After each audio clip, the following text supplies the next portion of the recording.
What's up, everybody? You are tuned in to the Cristal And Mal. Podcast, episode 37, Noontime Stream. Hope everybody's Mm-hmm. having a good afternoon, whether you're at work, off, running errands, working out, doing whatever you're doing right now. Hope you're having a great day. We got a lot to get into in the sports world, in the regular world. It's a lot of shit going down. So we got a lot to talk about. So let's get into it.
And we are back. Cristal and Mal Podcast, episode 37, Noontime Stream. Mm-hmm. Like we said, we hope everybody's having a good afternoon. What's going on, Mal? How you feeling, man?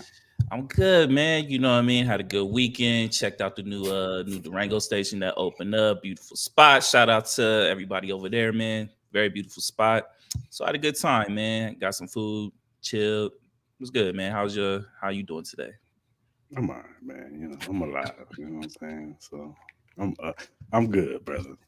It's all good. We Hey, don't man, talk. it's crazy, man. I'm in better spirits than you. My team didn't even score a point yesterday. Yeah, but at least one of your teams won.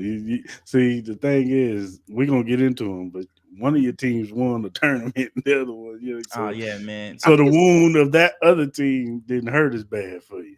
nah. I'm gonna get Like into if my your other team, but team was doing bad and this team doing bad, you'd be like, man, like you was yeah, last well, year. yeah, no, for sure. Like obviously, my basketball team is doing good. So if they would have lost, I would have been a little upset. But it is what it is. But my Raiders, man, I'm just I just Yeah, want the draft pick, man. Give me the draft pick at this point. But we'll I talk hear about it. We'll talk about it when we get to it. I hear you. Well, let's talk about it, man. The Lakers in season tournament finals. Lakers and Pacers. Lakers end up winning 123-109. LeBron James had 24 points, 11 rebounds, 4 assists. And Anthony Davis had 40. It should be 40 points. It was 40 points, 20 rebounds, and 4 assists. Austin Reeves had 28 points, 3 assists, and 3 rebounds.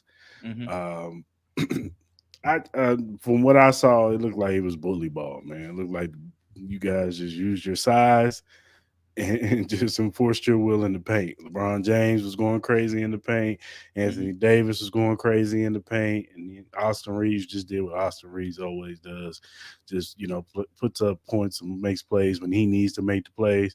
But this was the LeBron James and Anthony Davis show, and they just showed that they were the superior team to the Pacers. Shout out to the Pacers.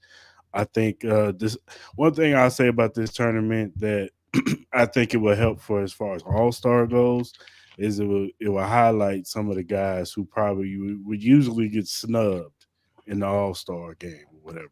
It lets them highlight and get eyes on those type of guys. What's the dude's name for the Pacers? I don't want to mess his name up. Tyrese Halliburton. Tyrese Halliburton. You know what I'm saying? I think this was good for him. It Mm-hmm. highlighted how good he is and how much of a superstar he's going to be.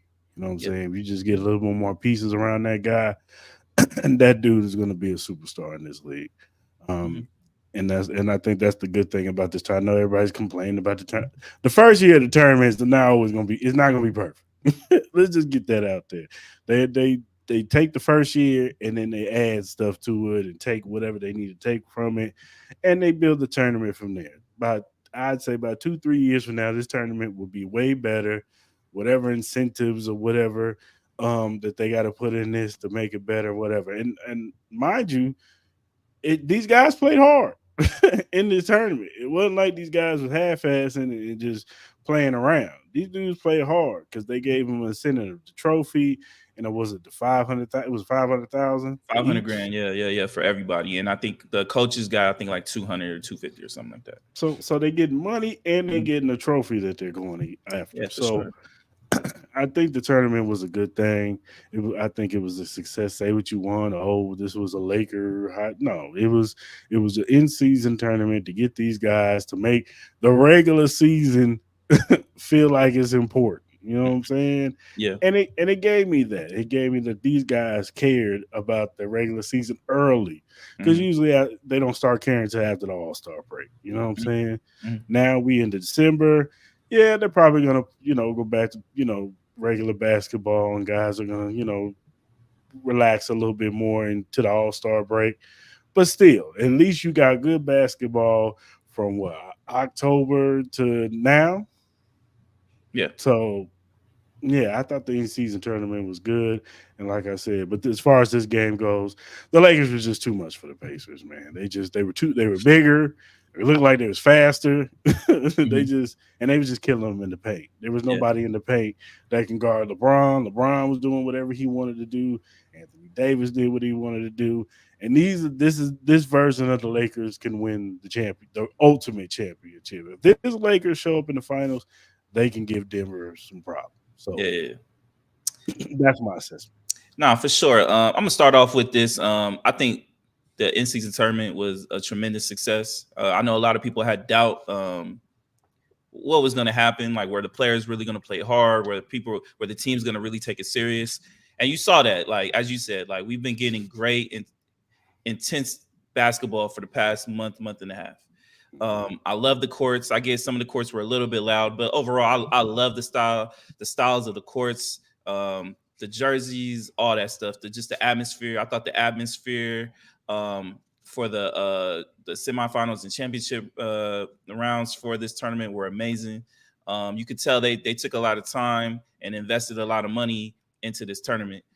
Um, it was just a great overall. I give it an A. I get it. Some players didn't like the margin for points and all that. I think they gotta look, man. You gotta compete, man. At the end of the day, you know what I'm saying. So I'm sure there's certain things that they could change. I personally didn't care. I personally wasn't tripping over it, but overall it was great. As far as the game, look, Anthony Davis played amazing. He had 41 points, 20 rebounds, 5 assists.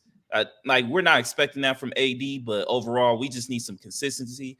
AD, if he plays with a level of focus and a level of intensity, he will at least give you 25 and 10 at least every game. He should give you at least 25 and 10 every single game. We know what we're gonna get from Braun.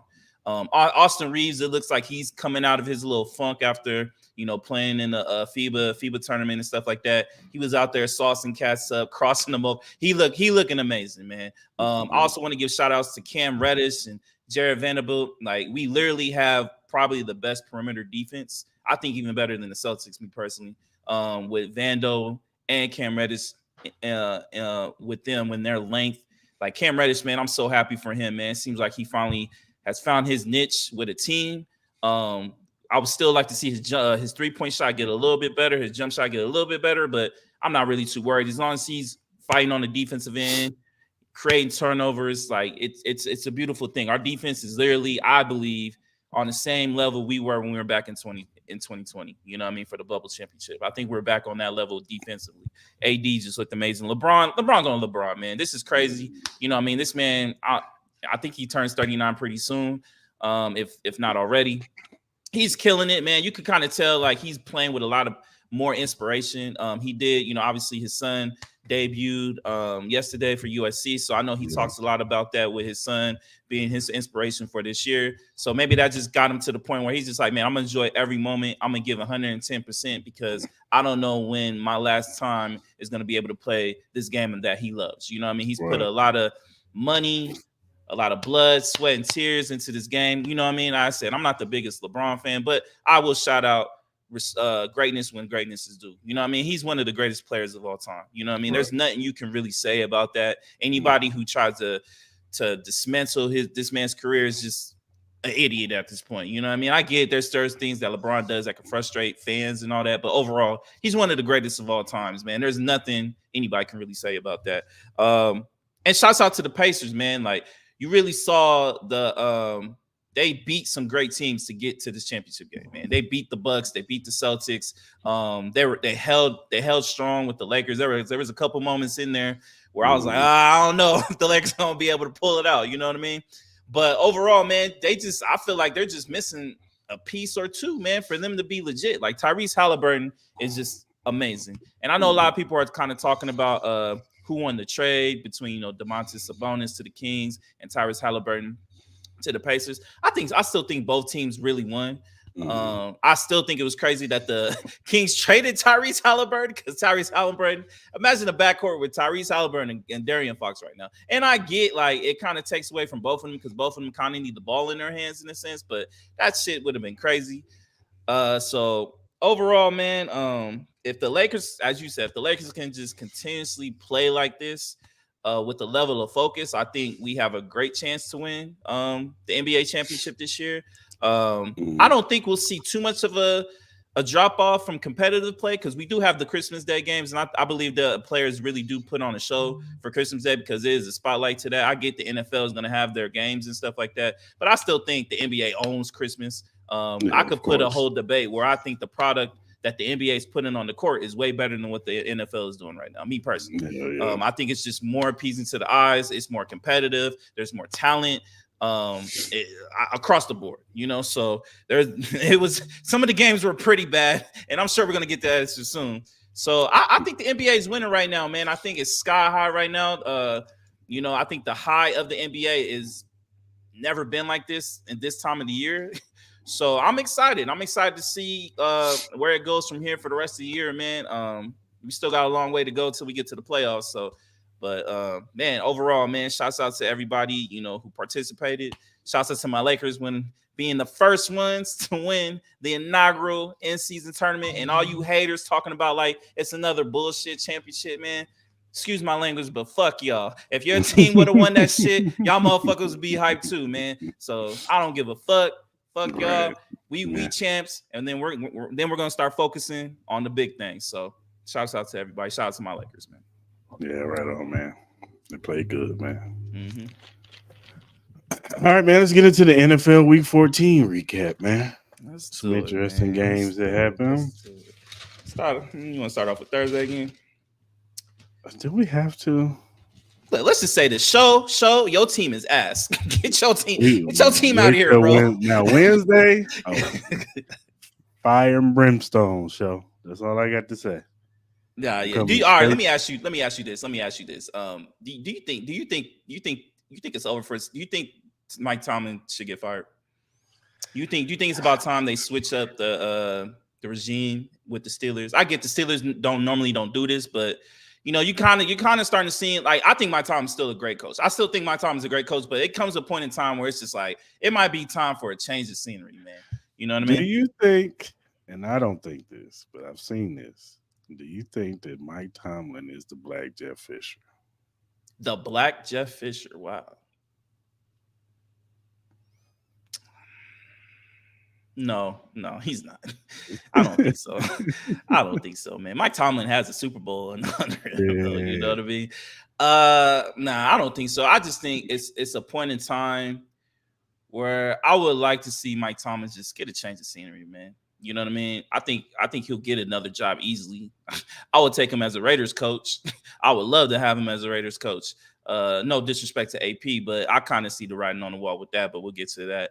But I really think it's just, you can kind of tell the last couple weeks, man, this team is just not, I think they're giving up on the season, me personally, man. I just don't see no motivation amongst them. That offense is terrible. Look, here's the thing. Their success is their non-success is direct correlation of their quarterback. Let's just keep it real.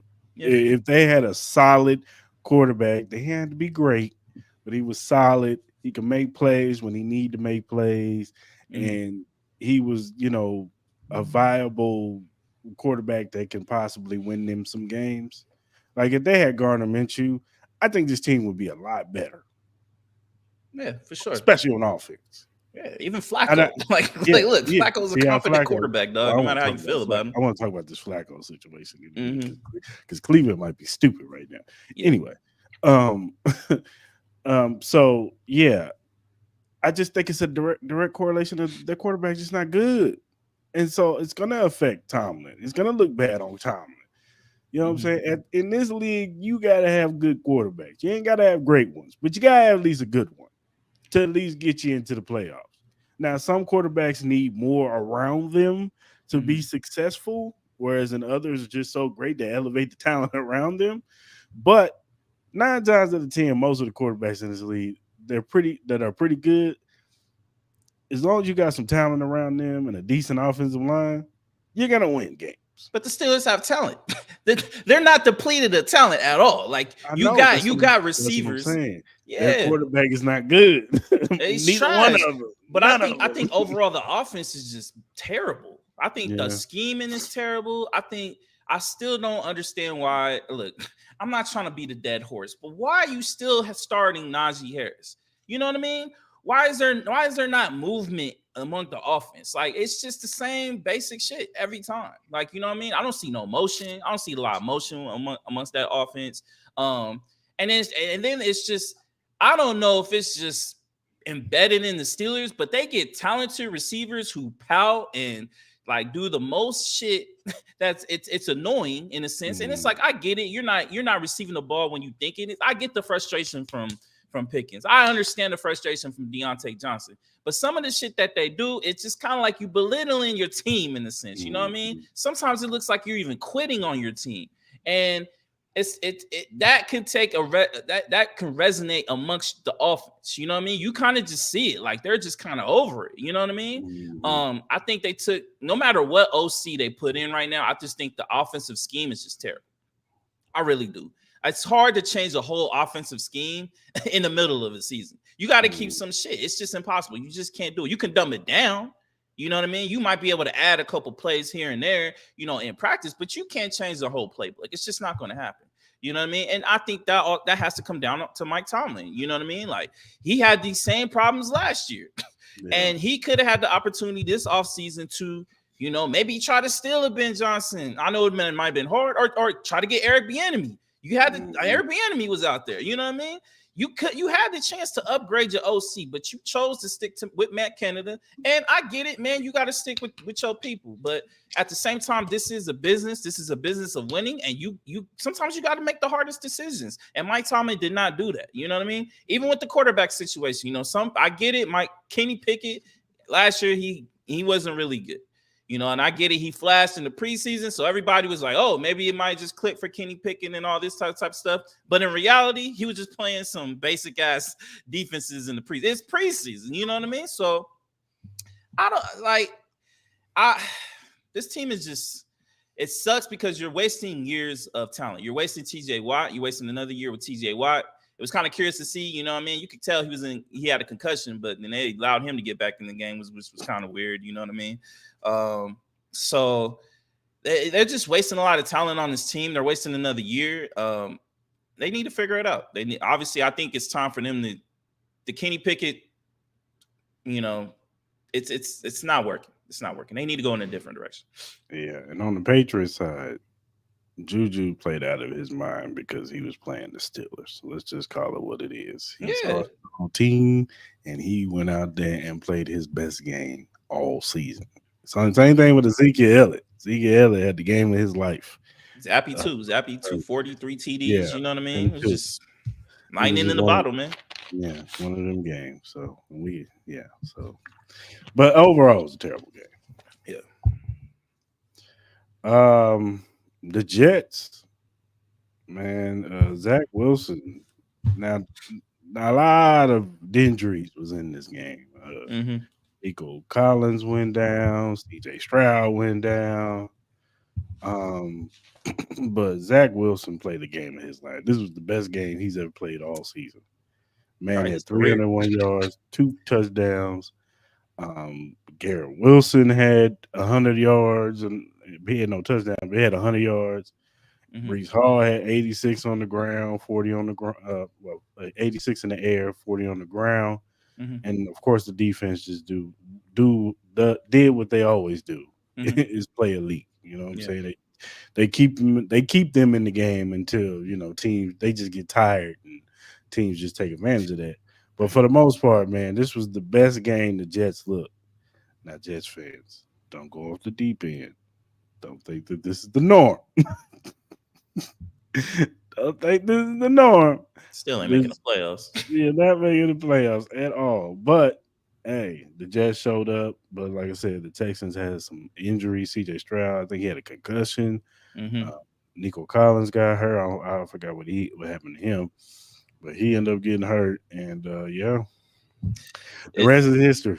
yeah, no, it's kind of sad seeing what's happening to the Texans, man. It's just kind of look like they're hitting a wall, man. The war of malnutrition, man. You know what I mean? Like it's just, it looked like just they're hitting a string of bad luck with these injuries. You know what I mean? They lost Tank Dell the week before. Now you losing Nico Collins. Now CJ Stroud, he's in concussion protocol. So hopefully speedy recovers to them. I had them making the playoffs, but it's looking like it's not gonna happen, man. It looked like they're just gonna be a little bit short. But overall, they should be excited. You know what I mean? I think Tech Dell will come back. I think he'll be 100% healthy. Mhm. Obviously, CJ Stroud will eventually be all right, and Nico Collins will be all right. And then I think they're gonna be able to add more to this offense. I think maybe add a better running back, like the whole Damian Pierce thing. It looks like it's not really working. Maybe it's the offensive line. You never know. I think Darian Pierce is a really good running back, but I think they could upgrade it. And then obviously upgrade that defense. Yeah, I said it does suck with the Jets. I saw a report where Aaron Rodgers looks like he might be approved to come back for that Christmas Eve game or Christmas Day game, whenever. I don't understand why. I think more this is more so just of let me play one game to prove I can come back and then I'm gonna get pulled out type of shit. But the Jets aren't going anywhere. Zach Wilson had the game of his life. If Aaron Rodgers wins it, this is what I think the offense would look like if Aaron Rodgers was playing. Mhm. All they need is it's the same thing with the Steelers. They just need a competent, quarterback that can stay healthy, that can give Garrett Wilson the ball, that can open the lanes for Brees Hall. They got pieces. I think they could upgrade a couple of the receivers. You know what I mean? I think Randall Cobb is cooked. He's old. I'm not really a big fan of what's my man's name? What's the other guy? He came from the Packers. I forgot his name. Um, Oh, what's his name? Dang, I I forgot, but forgot. he ain't good either. But they could upgrade some of that because I think Garrett Wilson needs a little bit of help. You know what I mean? I like the tight end. I think the tight end is not too bad, but overall, man, it's not really much to say to this game. It just that it sucks on the Texas end. Yeah, for real, man. They look like they was trending in the right direction. Hmm. Like you said, injuries are just killing them, man. They Yeah, for just sure. knocking them out of the knocking them out of the playoff race, man. So Hmm. it Hmm. is what it is, bro. All right, man. Let's get into it. Rams at Ravens, and I said when we did these picks that watch out for this game because the Rams are not a slouch team whatsoever. Puka Nakua is incredible. Cooper Cup is still showing why he's still one of the top receivers in this league. Hmm. Um, Kyron Williams is a very good running back, and that defense, other than a few secondary miscues, that defensive line is nice. It Like is. Aaron Donald's look like he's drinking the fountain of youth, and he's back doing what he does. He Hmm. just for some odd reason couldn't get Lamar. When he got Lamar Jackson's in his grip, he just could not get him down. Yeah, yeah, yeah, yeah, for And sure. I felt this frustration. I'm like, he's right there. Like he'll get a Yeah. hand on him, and just somehow Lamar Jackson will shake him off and get like 5 to 10 yards running the football. But Hmm. um, it was a good game. It went back and forth. Matthew Stafford had a good game. Um, what I didn't understand was in the red zone why they just went so pass happy. Like I get it, you know what I'm saying? You got Matthew Stafford, you got all these weapons, but it was like Kyron Williams was killing them up the middle, man. Yeah. Why you Yeah. just when you get in the red zone, won't you get just a couple runs, you know what I'm Hmm. saying? To set you up right. Then maybe you could get a pass in. But it was like they got to the red zone and they just got pass happy, especially in that first quarter. I was just like, I didn't understand it. Like you march all the way down the field running the football. Now you want to throw the football. You know what I'm saying? So Yeah. other than that, they went into overtime and it just got, they got by special teams. The Yeah. special teams guy ran the punt back, and the rest is history. Hmm. But watching this game, look, the Ravens are very much a Super Bowl contender. That defense is very good. Roquan Smith and all them boys, they fly to the ball. Hmm. But by no means, when I watched that game, Lamar Jackson didn't have a good game in that game. He missed some throws. Even the touchdown throw to Odell Beckham was very underthrown. If Hmm. Odell didn't come back for the ball, it would have bounced. So Yeah. there was some throws in that game. Lamar Jackson was like, oh, no, he's kind of off today. But other than that, they won the game. I'm not gonna make no bones about it. They are the top. To me, they're the top team in the AFC. And hey, man, we'll see. You know what I'm saying? They got a tough gauntlet going down the Yeah. stretch, but this was a good win for them because they very well could have lost this game. Nah, for sure. I think the Rams could be one of the scariest teams, and if they make the playoffs, I know it's gonna be pretty hard for them. I Mhm. think. I think right now, I wrote it down. I think they're eighth right now. So they got a chance. They're eighth right now. Yeah. Their schedule. They got Washington, New Orleans, and the Giants. So they're all winnable games, which I think they're gonna be favorites. So they have a really good chance to Mhm. to make the playoffs. I think they're gonna be a scary team. I think that's a team I don't think the Cowboys want to see. I don't Mhm. think the Eagles want to see. Mhm. Like it's gonna be tough. It's gonna be tough because they're gonna put up points, and that defense is they're gonna put up a fight. Like they're gonna put up a fight. Sean McVay is a scary head coach. There's a lot. Sean McVay, you would probably take Sean McVay over a lot of coaches. You know what I I mean? would. So I the would. Rams gonna be scary. I You got would. Cooper Kupp finally getting healthy. Nakua, Karen Williams. Hopefully Outwell is healthy. I know he got hurt in the game. Hopefully he'll be all right. But overall, man, the Rams are scary. The Ravens, Jackson had 316, 3 TDs. Yeah, I get it, man. Jamar Jackson is just, you could tell with age, he is slowing down a little bit. I think with the running, he's not as elusive as he used to be. He's still elusive. He could still get away. But you Mhm. could tell them injuries have slowed him down just a little bit. His arm, he's never been the most accurate passer, but he Mhm. makes very timely plays.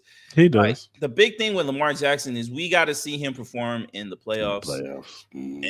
And he can do all this in the regular season and all that, but he needs to prove it. I think he can. I think Lamar Jackson is still one of the top quarterbacks in the league. Of I'm not gonna course. sit here and disrespect him like that.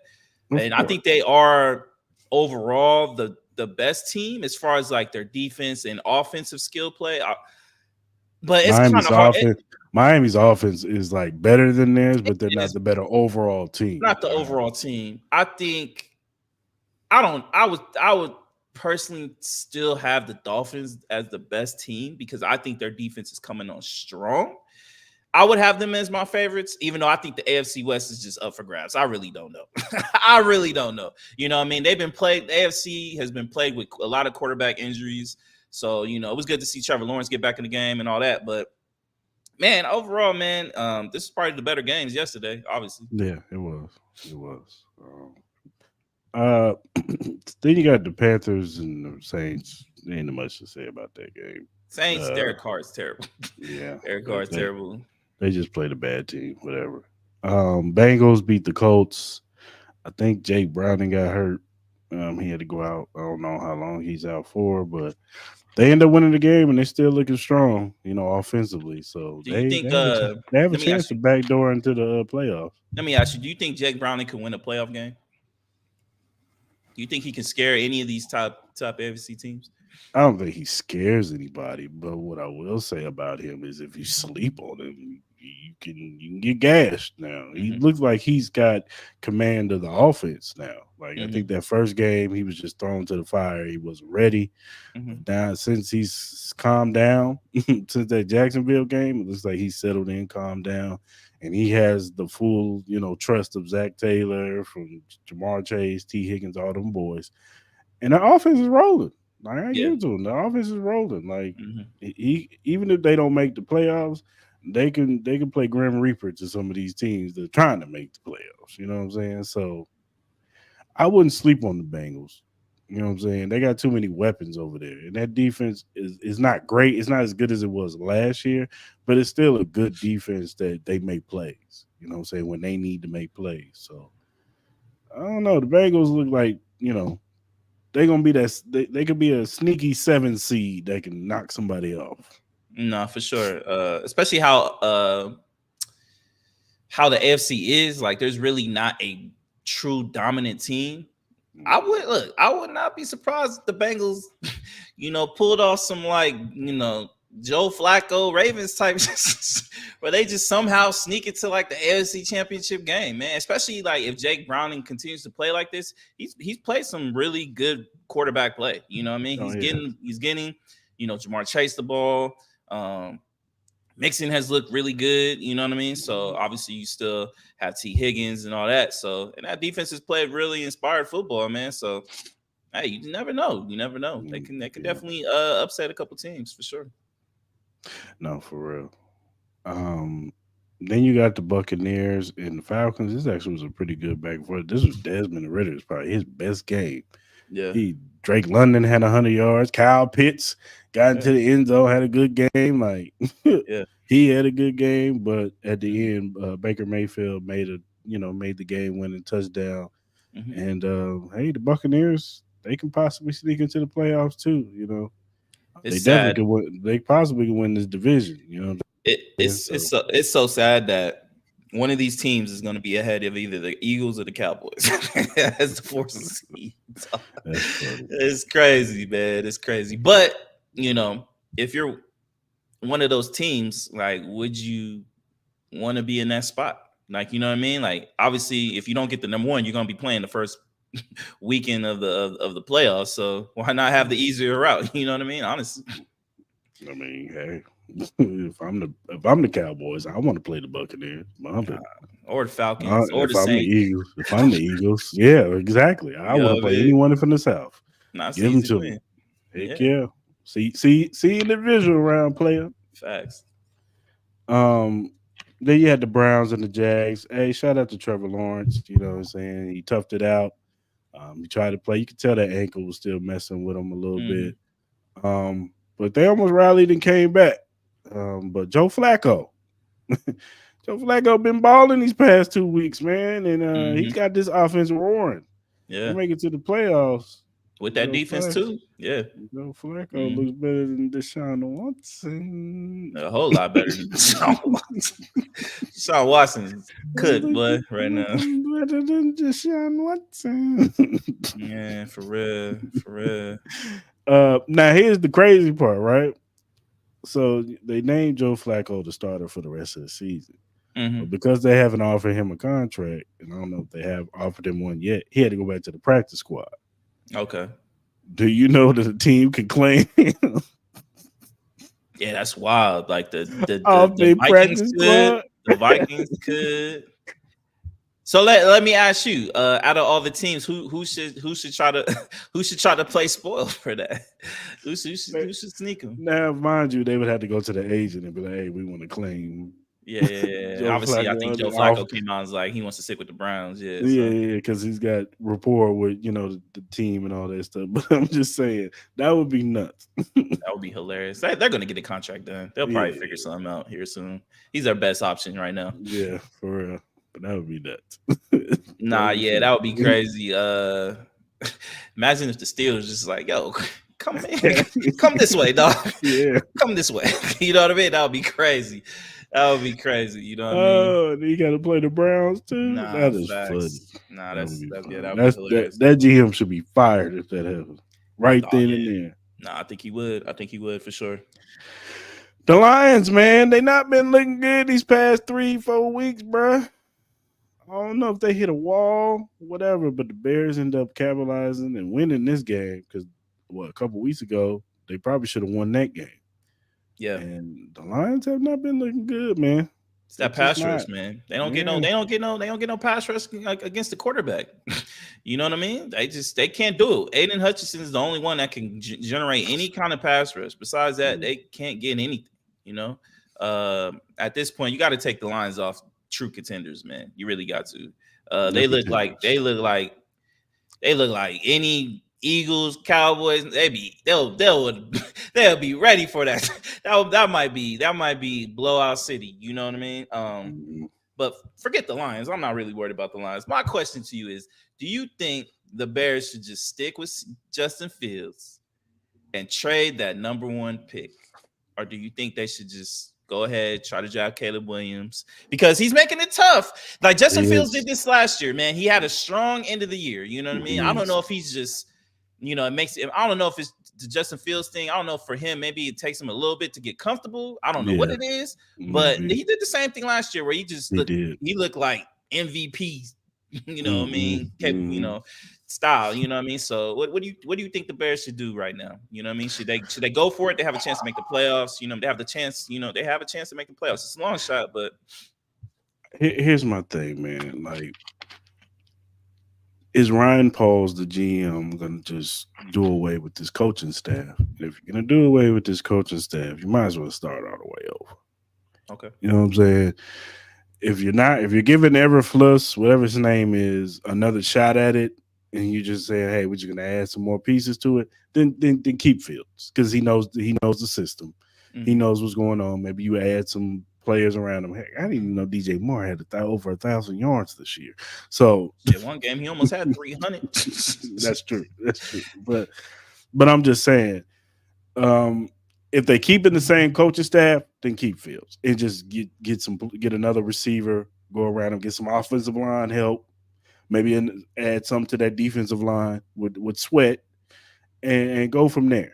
Because, like you said, at the end of the season, he is making it hard for them to, you know, get cut bait. But if at the end of the year Ryan Poles says bump it, I just want to I want to put my imprint on this team, and put my people in place to come up in here and coach this team up, get my own quarterback, then go ahead and trade Justin So Fields. so let's role play. You're Ryan Polk. What would you do right now? What would you what is you what where are you at percentage wise? Would you be more keeping the staff and keeping Justin Fields, or just you know doing new and then drafting trading Fields and then drafting the quarterback? That's a good question. Honestly, I don't know. Like a You're couple still weeks up in ago, I there. was sure. A couple of weeks ago, I was sure like Trey Fields to start over, blah blah blah. Yeah. But now it was just kind of like maybe you could build around this kid and do some. You know what I'm saying? Like, why blow it up? You could build around this kid. I still don't care for the coaching staff for Chicago, Yeah. and that's where I think that's where I would draw the line at. Like, yeah, I think I start over. So Get what my would you own need to see? coach. Right now they're 5-8. They're 12th as far as like NFC. You have a lot of 6-7 teams, plus the Packers 6-6, Vikings 7-6. Their next three games are Cleveland, Arizona, and Atlanta. I think they're winnable games. What would you need to see for you to be like, all right, I'm gonna keep the coaching staff. I'm gonna keep Justin Fields. We're gonna trade the number one pick, get maybe multiple ones. Do some stuff around this defense. Maybe boost up the offensive line. What would you need to see off the next three games? If they just lose out, then I'm blowing it up. Okay. But if they at least win two out of the next four, Mhm. I might consider keeping them. Okay. Okay. Okay. Okay. Now, They're if all they go, winnable games. They're all winnable yeah, games. like if they lose out or go 1-3 and they just look sad, you know what I'm Yeah. saying? Because even if let's say they lose every game, but they're competitive, you know what I'm saying? Hmm. Like Yeah. they could have won those games. Then you still even got to evaluate that. Like, Yeah. Yeah. For sure. they could have won all four of those games. You know what I'm saying? They were competitive. They played hard. One thing I look for in the team that's a bad team, are they playing hard for that coach? And obviously, if they playing hard for the coach, they like the coach. The So you would. system is working. It's just they need some pieces. So you don't think they wouldn't consider maybe keeping Fields but just changing the coaching Coaches, staff? Like maybe if I they can think get like a Harbaugh or something like that, maybe, and let's say maybe, Harbaugh likes Justin Fields, yeah, you don't think they yeah. can't go that route?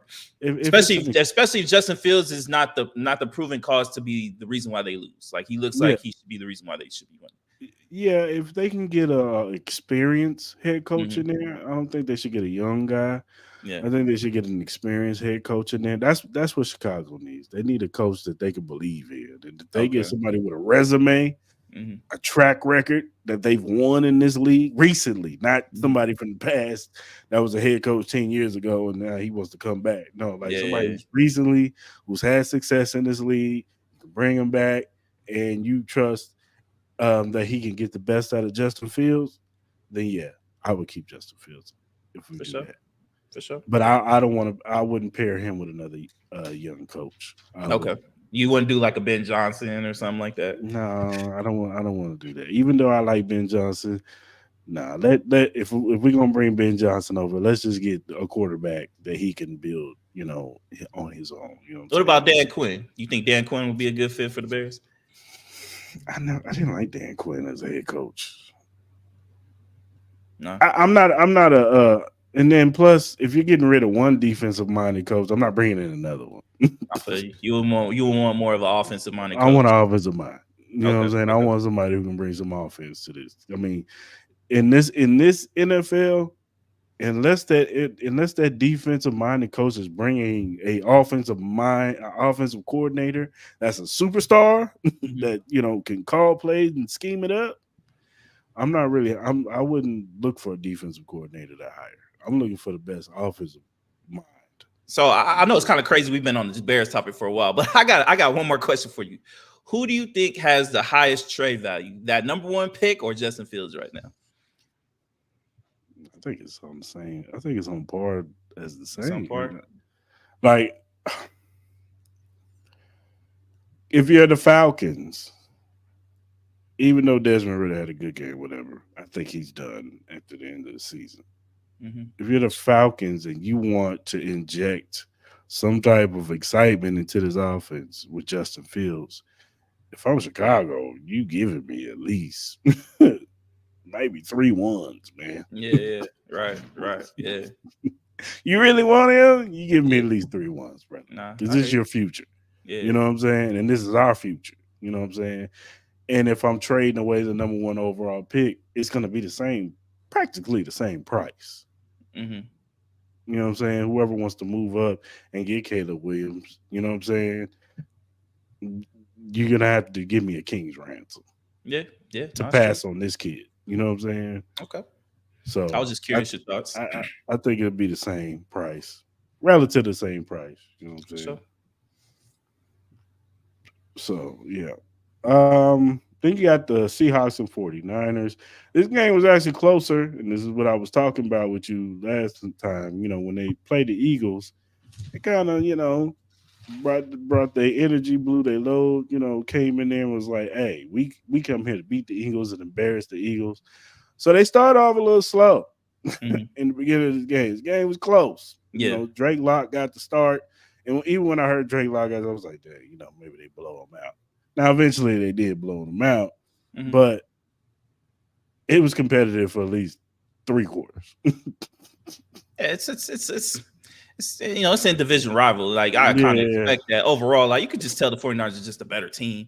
Like Debo's cooking, McCaffrey's cooking, Purdy is definitely should be in MVP talks for sure. Mm-hmm. That team is just all right. So Cheat code. I in a point spread, I heard some shit like everybody there's some people that believe the 49ers would be 8 to 10 points better than any team in the NFC. Do you believe that? Any team? In the NFC, just I'm talking about just the NFC. Do you believe I there are would 8 to 10 points better I than would any be team? interested to see this version of the Cowboys. What would that point spread be? I think it'd be 7. I don't think it'd be 10. Okay, okay, okay. I think Uh, it'd be 7 if they play the Cowboys, but everybody else, I could see that. I could see 10 points. like AFC, I think they'll be I think they'll be 7 or 7 higher. You know what I mean? I think I think It's I going to think be against a lot of teams, I think they'll be a touchdown favorite. I think they will be it's touchdown favorite. it's going to be interesting to see the point spread when they play the Ravens. It is going to be interesting. It's in San Francisco. The True, Ravens, they're going to be Lamar Jackson favored. hasn't been really been playing well. I think the 49ers will be favored by I think 5 or 6. I think. Probably, I could see that. Yeah, I could see that. But yeah, it was a division game, and they started off a little slow, but they Hmm. got defensive stops. Debo Samuel's is just killing it. Killing, killing, Him and but Christian McCaffrey are he's like been a helping my cheat fantasy code. team a lot. You know Cheat what I mean? codes, man. Both of them cheat codes. Yeah, Not yeah, even for fair. sure. Then we got the Broncos and Chargers. Chargers was dropping like flies, man. Everybody was getting hurt. Justin Herbert got hurt. And Broncos just took advantage of that, man. I got a, They were the I, better team. I got another question for you. Uh, Here we go. Would you trade Justin Herbert for the number one pick? Oh, that's a good question. That's a good question. For the number one pick? For the number one pick, straight up. So wait, Chicago would be trading the number one pick for Justin Herbert? Or if the Chargers came to the Bears, it was It like was like, we're we'll give willing, you Justin Herbert for the number one pick. we'll give you Justin Herbert for the number one, Oh, and then you could that's trade tough. Justin Fields. You know what I Yeah, mean? that's tough. That is Would you tough. do it if you're Herbert? Would you ask for a trade? That's another question too. I don't think Herbert would want to go to Chicago. Doesn't have to be Chicago, but let's say he'd be like, "Yo, I'm willing to go to the Giants or some shit, or I'm willing to go to, you know what I mean, Tennessee, or if I'm willing to go to, you know, Seattle or whatever, you know what I mean? Like he's from the Oregon area. Maybe you want to go to Seattle or something. You know what I mean? It's True. close to Oregon. True. You know what I mean? Um, What would you do? What would you do if you're the Bears if they offered you that? that's crazy. And we just signed. I think Chargers wouldn't do it. You I don't don't think the think they would Chargers? do it. I don't think they'd do it. I think they love Justin Herbert. They just gave that man the contract. So you think the Chargers would say no first before the Bears would say no Yeah, first? I Yeah. think they would say no because they just gave that man the contract. They just said, "Hey, you are our guy for the future. You are a franchise guy." Yeah. I don't think that they would do that. The Chargers' problems are way bigger than just Justin Herbert. You know what I'm saying? Like, it's not like Justin Herbert sucks or anything like that. It's just that organization is just plagued. It's cursed. It's just Do you the still have coaching Herbert staff. as a top 5 quarterback? No, I didn't have him as a top 5 quarterback to What begin about with. top 10? Is he top 10? Yeah, he's top 10. Think so? He's too talented not to be top 10. Let's name him. Let's name him real quick. You got Patrick Mahomes. Mahomes, You got Dak Prescott. Dak, You got Jalen Hurts. You Jalen got Hurts, Lamar Jackson. You got Brock Purdy. You got Josh Allen. You got who else is out there? Tua. to You got CJ Stroud. what's at that 10 right there. You He have, might be outside. He might be like top 12, top 15 right now. it's crazy though when you think about it. He went from literally being maybe considered top 3 to maybe not even being top 10. That's crazy. That's crazy. That's crazy. That's wild, What Jay-Z said it now. Had a spark when you started, but now you're just garbage. bro. I'm trying to say. Even the way Jordan Love has looked the past couple weeks, man. You know what I mean? I need to see it a little bit more, but you know what I mean? Like, hey, man. Hey. Went from top 5 to not mention it all. You know, the last one was Carson Wentz. Carson Wentz was literally and went from MVP to not even being in the league no more in less than what 3-4 years. Yeah. I don't think Justin Herbert will go that route, but No. I think he's more. I think he's more talented. Even though Carson Wentz, there was a time when Carson Wentz was like, I thought the kid was gonna be special. I thought he was gonna be nasty. That year with Philly, man, before he got hurt in that Rams game, bro. Like he looked legit. He like was he was doing the next thing, for sure. He was doing the no look passes and he had the arm his talent. arm was crazy. I don't know what happened. You know, he just had an injury. I'm like, I don't know how though. How it's proven you were great. You were great. How do you just? I don't get that. That's crazy to me. And then Justin Herbert's on the same path. He getting hurt. He gets hurt a lot. You know what I mean? I get that offensive line is terrible. Yeah. He has talent around him. It's not like he don't have receivers. You know what I mean? He don't have a running back. Like that defense is like, ain't that defense one of the most expensive defenses in the league? Yeah. With Khalil Mack, Joey Bosa. They had what's her name, but then they traded him back to the Patriots. You know what I mean? Like, bruh. Yeah. I don't know, man. I don't know. I think they just needed. I don't know if it's definitely the coaching over there, but I just think that Charger team is just cursed, man. No matter what they put over there since the Phillip Rivers days, you know what I'm saying? It helped even before they had when they had Stan Humphries and some of these other guys up in it. They just been played with just Who would you like to Bad. see to be the head coach of that team? Honestly, big crazy Jim Harbaugh go over there, man. Bring him over there, man. He'll get the Chargers right. Now I'll be He now would. if they get Jim, I'll be like, all right, He I fits. don't He know, fits a Mom. lot of what he likes in the quarterback too. He likes a Yeah. big quarterback with a big arm that can move. He loved Kaepernick. You know what I mean? Mhm. Like he loved them type of guys. You know what I'm saying? So I'll be like, I don't know, Mom. They ain't got Jim. yeah, they that would might suck. they I might wouldn't want tri- to. I wouldn't want to see that shit as a Raiders fan. But if he they did, might be man, that would trending be. in the right direction, Nah, they man. would. They would. They would. They really would. So yeah, if anybody, you know what I'm saying, I'm going to get a guy who I know gonna get this stuff right. Just like he did with San Francisco. He gonna do that for the Chargers. He would. He would. He's his track record is just been proven over and over and over again. No matter what, he can be in college, NFL, bro. Yeah. He can transform a team for If sure. you give him the right pieces and give him the the reins to coach and maybe even be GM of the Mm-hmm. team like he was with San Francisco. Mm-hmm. I'm just saying, like I Yeah. will go at I'll be on the phone with Jim. Like, hey Yeah. Jim, come on, man. Especially if they win the national championship this year. I'm like, hey, Jim, you got your championship, baby. Come over here. Let's come to I think if he wins the Chargers. championship, I think he'll be gone. Me Help personally. help, help us beat Andy Reid and Patrick Mahomes, and you know what I'm saying. Let's just take these dudes down. Mm-hmm. You know what I'm Mm-hmm. saying? So Yeah, yeah, I'm going after Jim. I'm going to get Jim. If I'm gonna get somebody, I'm gonna get Jim. I'm going for the gusto, man. for sure. All right, man. Let's get into your game, man. What happened, man? What's going on? Ain't nothing much, boy. It was 3-0. I'm looking up at the score and I'm like, what is going on over Look, here? look, look. At the end of the day, I'm not. Look, if you're a Raider fan, there's nothing to be upset about. Like we weren't making the playoffs anyway. We're seeing what we need to see. Aiden O'Connell just ain't the quarterback that's gonna take you to a playoff. He's not gonna take you to a championship run. It's just not gonna be it. I don't know what this does for AP's chances to make to get the head coaching job. I don't know if it hurts. I don't know if it's just, they're not really gonna. There's not really much he can do right now. The offense, without a quarterback, this offense is not gonna just do nothing. Josh Jacobs got hurt, so obviously that really hurts our running game. You kind of need that with Aiden O'Connell. He needs a play action pass to be able to generate any kind of passing game. Because he's like he throws the ball nice, but he can't. He's not. There's no athletic ability with him. You need to be able to roam the pocket. He just can't do it.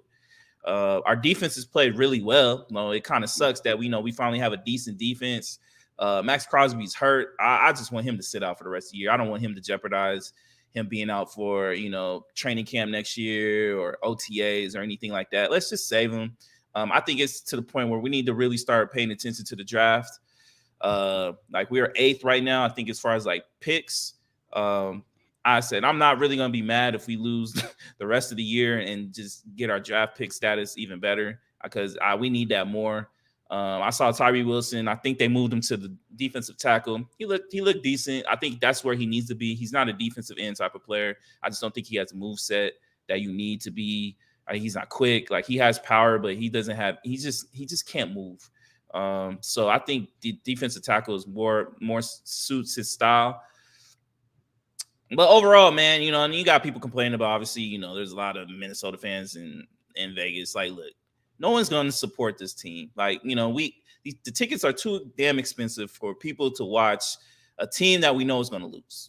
As a Raider fan, I can invest my money somewhere else. I could save my money for something else. And it's not, I don't want to support my team, but the product is just not good. And you saw that. Anybody who went to the game yesterday, I'm so sorry you had to pay hundreds of dollars to witness that.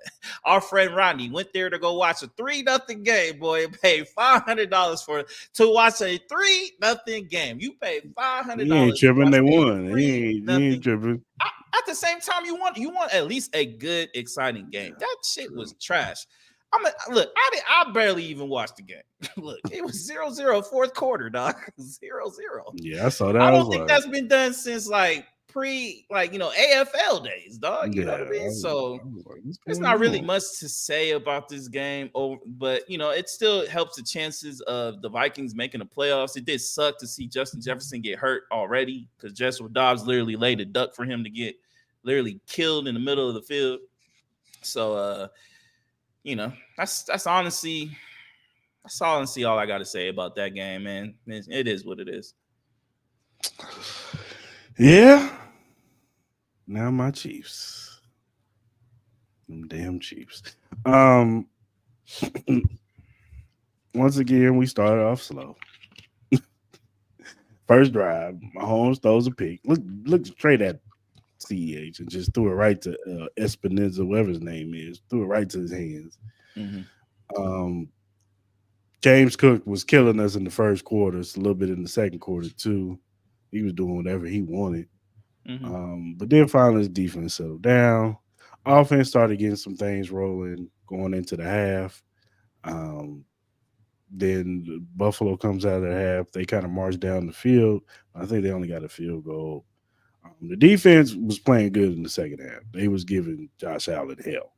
Like it was all in his face. He even ended up, of course, throwing a pick. But I mean, let's just get it out of the way. Receivers drop passes. That's the story of the season. Rasheed Rice, he had some good momentum going, but sometimes when you're doing too much, you lose focus of having the ball, and he fumbled the football. You know what I'm Yeah. saying? Now, luckily, they didn't score off that fumble, but those are the type of plays that have been plaguing us. And it was not like it was like at the 20 of the Bills. It was at our 20. I mean, it was at their 20. You know what I'm saying? Like it was a potential of us to take control of the game. And once again, we just shoot ourselves in the foot, man. Penalty. Shoot ourselves in the foot. Once again. You know what I'm saying? Yes, I know the whole controversy, and I don't even think it's a controversy. The man clearly stepped on the line. Kadarius Toney stepped on the line. Even you should have saw me, man. When he threw that ball and I saw the flag, I said, I'm not even going to get excited. And when he slid that ball to Kadarius Toney and he scored, everybody's like, ah! I'm like, hold on, there's a flag. And we all know, and look, I'm not blaming the rest for this loss. We lost this game. We all know Carl Sheffers don't like us. He's proven that he don't like the Chiefs. So anytime he finds something to stick to us, he gonna stick it. And he found something. What do you Bam. mean? Like, what do you mean by stick? Like, what do you mean by stick? I'm I'm curious just what you saying. mean behind In that. the past, Carl Sheffers, I'm not talking about this game. This Okay. game was not a questionable call. That was the right Okay. call. I was about to say. Okay. I'm not saying this game, but in the past, there have been some questionable flags when Carl Sheffers refs our games. That you know what I'm saying. I'm just saying there has been some questionable calls when he refs our games. But look, Tony stepped over the line. He was offsides. It is what it is, man. Tony got to do better of making sure he's behind the line, man. And that's just bottom line, man. That's bottom line. So, It messed up a whole play that we probably would have won the game. We probably would so have took the momentum out of the game and won. But we let me. didn't. I So hate to, I hate to, I hate to cut you off, brother, but the real question that needs to be asked is, how does Mahomes look today after what we saw him do now he yesterday? looks bad. He looks bad. He looks bad. Honestly, I'm gonna be real with you. Please do, because I've been waiting to hear this all day, bro. Come I on, man. personally don't think he was really mad at the refs. I think this has just been boiling inside of him, and he's just sick and tired of these games where it's like, no, we should have won another fucking game. We should have won. I get he don't want to throw players under the bus, but I'm like, And that's just not their mo. Andy Reid too. Andy Reid will never throw a player under the bus. He's always gonna go after and look, I get it. You gotta start making these guys accountable for their mistakes. You do. And I don't know what goes on behind the closed doors. I'm sure that Andy Reid gets in their ass, after the game in the locker room, whatever. But he's never going to get in the press conference and be like, "Yeah, Kadarius Toney fucked up." He will never do that. nah, like no one's saying him to do that, but at the same time, Patrick Mahomes sounds fucking insane. Andy Reid sounds fucking insane. Like you guys are literally out of all the plays. You could have did this last week Last week, yeah. when it was clear it was a pass interference. It was clear, but you didn't do that shit. You was just like, you know what, let players play the game and all this type of shit. But it just sounds clinically insane. This man was literally covering the football. You couldn't even see the football on the TV, and you're gonna sit there and look like you're fucking having a meltdown over that shit. And then there's videos of you going to Josh Allen talking about that's the worst fucking call I ever seen. Bro, you look clinically insane. Then you got your wifey posting that, you know, the game ball goes to the goddamn what? Yeah. Come on, man. You guys this looks fucking insane, bro. Like Mahomes, I mean this with all respect. Mahomes needs to shut the fuck up. Andy Reid needs to shut the fuck up. You guys have had many chances to boost up this wide receiving core, but chose not to do it because you guys put so much belief that Patrick Mahomes can make anybody better. And Patrick Mahomes is a great quarterback, but he needs talent.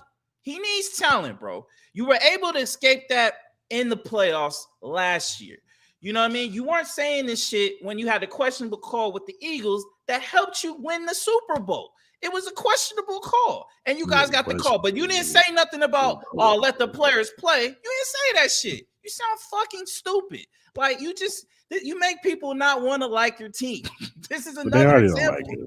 They don't like this is another example, bro, because there's a lot of plays where a lot of people believe, which me, I do. Everybody gets this. Every team. Like, we can all talk about, like, there may be refs that make bad calls. And all. Every team feels this way. I feel this way. I'm sure you feel this way. Niners, Cowboys. It goes on and on. It's a rotation effect. You know what I mean? But when you say shit like this, you look privileged. You look spoiled. You saying some shit where it's just like, oh, it cost Travis Kelce a historic. We don't play for that shit. You know what I mean? If you want to rewind it, watch that shit on fucking YouTube. You know what I mean? But at the end of the day, you should not say shit like this, man. This shit looks fucking insane, man. You know what I mean? And I'm not saying you were saying this because you clearly said there's nothing to complain about. Kadarius Toney was a fucking offsides. You know what I mean? Your receivers have let you down over and over and over and over and over again. I get not having Pacheco hurt. I get that. But I can't even blame the running game. The running game blame the running game either. The running game was decent. CAH was out there balling. He's out there playing his eyes on. At the end of the day, they need to get away. Let's be real. The Chiefs need to get away from the passing game as being the focal point of this offense for this year right now. They need to focus on the running game and play more of a play action pass. Because at the end of the day, Rashee Rice is your best receiver next to Travis Kelce. Travis Kelce is getting older. He doesn't look as explosive as he used to do. Like he has moments, but it's not consistent like he used to do it. You know what I mean? And it just happens, you know. But they need to change their mindset with this offense. They really do. They really do. When Pacheco comes back, they really need to focus on him. And maybe they don't want to do it because maybe he can get injured. Like he's not really a big back, but you know what I mean? Like he's solid, but you know, I don't know if he has injury. I don't know his injury history. I think he's had a couple injuries in the past, but yeah, well, that shoulder is the same shoulder he got surgery on. So, okay, you know better than me, yeah. So he had surgery in the offseason with that. So I think that's part of the reason why they don't want to use him as much because they're very self-conscious. That's why they were self-conscious of using McKinnon because he has an injury history. He's an older guy too, but he also has an injury history going back from when he first started in the league. So yeah. I think any Chiefs fans needs to be more like Chris. You know, be honest about your team, man. Stop making excuses because of why you lost. It just is what it is right now. You guys are. And I would say this: most of the Chiefs kingdom is honest about it. Okay, I'm going by what I've seen. You would know better than me, but I'm going by what I've seen. I've seen some outrageous shit out there. Yeah, Chiefs fans. It's like, bro, come on, Chiefs man. Fans or whatever. But, and then RG3. Shut up, please. Yeah. You sound stupid right now, bro. You sound crazy. That like that. If he would have checked, which he didn't, Kadarius Toney didn't check with the ref. He did not. But bro, you are looking at the ball. How do you not see you not offsides? How do you not see that? Like, come on, man. And for RG3 to be like, oh, that play shouldn't have been called. Come on, man. What are we doing? This is crazy. Like. Nah, at the man. end of the way I look at it, man, we shouldn't have put ourselves in that position to be there at that point. At the end of the day, It is what it is. That's not the thing that lost us the game. It It's was other not. factors. It's There not. was other factors. Yes, we had momentum in that second half, and we was doing what we were supposed to do. But at the end of the day, yeah, Tony certainly ain't helping the cause. No, he's not. But you know what I'm saying? There's other factors. It's drop passes at untimely times. Hell, even Mahomes needs to wear some of this. Penalties, turnovers. Yeah, you know what I mean? These turnovers that's coming at the wrong time. Like, Questionable yeah, play calls. This is just not. This yeah. is not really the Chiefs that have been known for the past couple years. You know what I mean? I don't know what it is. I don't know. Maybe they're trying to press because they know they don't have the receiving talent, and they're just trying to make shit up. Because Travis Mm, Kelsey made that shit up, dog. That was not a he play that was did. called. He made that No, shit up. not at all. They You know even what I mean? said And that. it was a great headsy play. It was a great It headsy was. play. You know what I mean? It It was. really was. It was a And great if he throw. wasn't offside, if he wasn't offsides, they probably would have won us the game. And they be running that on the highlight Would reel and would have been ESPN. the play of the year. Would have been easily the play of the year. Yeah. But it is what it is. You know what I'm saying? Like Mm, we're getting close to where this is just the way this team is. Like there's just been too mm. many instances and data collected from watching this team that this is just who they are. They have untimely drops. The defense is playing out their ass, and yet they're just not winning these games. Now, obviously, you guys have a favorable schedule in the next couple weeks. You know, you got the Patriots and all that, so I'm sure you guys will get right. It's not like you guys are going to miss the playoffs, but when it comes to time to, and then at the same time, the AFC is really not like there's really not a great team out there, so Yeah. you still have a chance to correct your shit. I think the Yeah. Dolphins to me is still the scariest team. I think that's the one team I think the Chiefs do not want to see. Me personally, I get y'all beat them. Y'all beat them in Germany, but this is going to be the first time Patrick Mahomes is going to have to play a road game. Me personally, I think it's going to be the first time, and I'm curious to see how he does and how will it affect this team, and can they win a road game? But Yeah. you know what I mean? Got time to fix this shit. Like it's not the They end of do. the world. It's a It's loss. not. It's a It's a loss. loss, and good But thing for the Bills because they I'm tell needed you this right. win. They needed I'm this tell you, win. They I'm tell needed this you win. right. I'm tell you right now. Chiefs Kingdom is not happy right now. Now look, if y'all go ahead and lose to the Patriots and Raiders, it's a problem. We have a problem. But I don't see that happening. I think the Bengals game looks a lot more interesting now, the way Jake It Browning's does. looking. You know what I It mean? does. I think that's gonna be an interesting game. But you know, you still got time to right the ship. Obviously, you can't change with the receivers that you have. Like you just got to figure out a game plan that's just gonna work. They need to focus on that running game for sure. I mean, I did like the rotation of the receivers that they had this week. You know what I'm saying? Regardless of how we feel about Kadarius Toney, let's just keep it real. He's one of the more talented guys on the team, whatever. You know what I'm saying? And he had more snaps than Scott Moore. And that's how it should be. I told you, man, he shouldn't have been focusing on New York so damn much all the off season Yeah. and talking that shit. And You know what I mean? Justin Watson and Rice had the most snaps. So that's how Yeah. it should be. I don't want to see MVS out there. y'all over MVS. Y'all over I've that been shit. over, bro. I've been over MVS. Yeah. Like I said earlier in the season, I asked, "Are we sure that MVS is better than Justin Watson? Are we So, really sure about this?" so let me ask you, you think they should, I don't know if Zach Ertz has been signed, but do you think they should just go to a 2 tight end system and get Zach Ertz with Kelsey and then have Rasheed Rice and then have Pacheco and just run that kind of offense? I've already voiced my opinion that hey, go and get Zach Ertz, even if he's the third tight end with Noah Graham, and go 3 tight end set. Bump it. You know what I'm saying? Like at least Zach Ertz knows how to get open in the zones. Yeah. No, He's yeah. a veteran. You know what I'm saying? He knows where to go when he'll be where Pat needs him to be when the ball gets snapped. Yeah, yeah. So I'm not opposed to picking up Zach. Now some people are like, I'm cool on Zach. For what?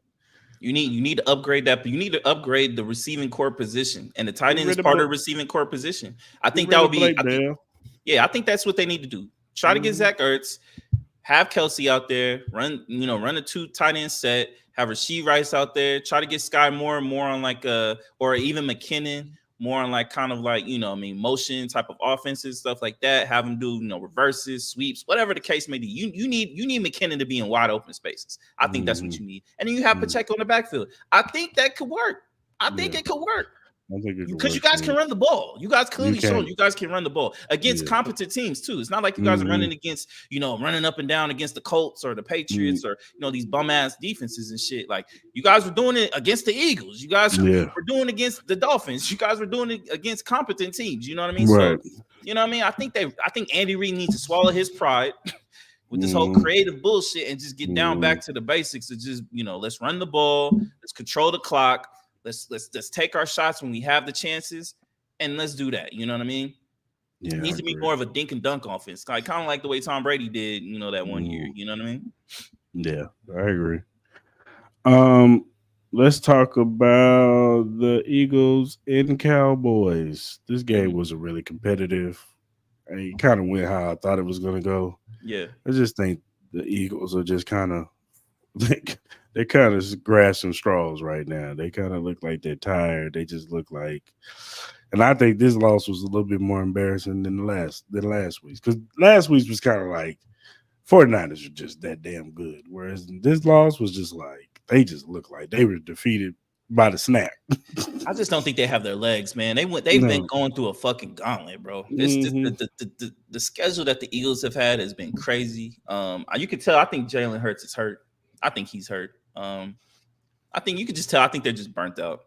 I think they need to just mentally, have a couple games where it's easy. They don't really have to press, which they're gonna get here. I think they really need to start focus on Jalen Hurts getting healthy. They still have a chance. I think they still control their destiny as far as like winning the division. I think in a sense because I think the Cowboys have two really tough games coming back up. You know what I mean? With the Bills, they got to be at the Bills and at the Dolphins. Like they're 7-0 at home. Like you know what I mean? Most all their losses have came on the road. So I think it's a good possibility that the Cowboys are going to lose at least one of the next two. I'm very curious to see how that defense does against the likes of a Tyreek Hill and Jalen Waddle and Stephon Diggs. Like I think they could still be beat. I think Stephon Gilmore had a really good game. But overall, I'm very curious to see how they do. My question to you is who do you think should be the MVP favorite, Brock Purdy or Dak Prescott? Dak, we got Dak. Think Brock is Dak, right huh? there. I think Brock is right there, but the way Dak has been playing, and I know the Cowboys is what they do in the playoffs, but I don't know. This Cowboys team looks a little different from the mother Cowboy teams. No, they That do. are, They do. I think it needs to be Brock Purdy because head to head, I get it. Both these quarterbacks have great talent around them. Both these quarterbacks have really good defense around them. So we can't use that as a mm, benchmark to why Dak Prescott should be ahead of Brock Purdy. I no, think of Brock Purdy course. has been way more consistent this year. Dak Purdy isn't head and shoulders better than Brock Purdy. I think statistical wise. I think it should be Brock Purdy. He won head to head and wasn't even close. You know what I True. mean? So I think Brock Purdy. I know it's gonna go to Dak's way because it's Cowboys. They're gonna get way more media attention. They're killing it right now. Everybody talks about them every single day. All the debate shows. It's the first thing they talk about. So I think Dak Prescott will, if he obviously continuously plays well, especially like these next 2 weeks. I think he'll get the nod over Brock Purdy. But I think Brock Purdy should really get strong consideration because he's been playing out of his mind as well. He He's has been too. playing out of his mind as well. No, he definitely has. I'm not Yeah, mad if somebody say, and I'm still, depending on what Tyreek Hill does tonight. yeah, he could have You 250 tonight, boy, because they're going against who they play today. Titans. Oh yeah, they're gonna get a lot of offensive opportunities that game, boys. So, they play in Miami, right, or is it in Tennessee?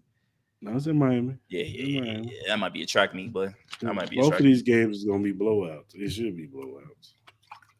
Should be, yeah. So, all right, man. Who's your offensive player of the week?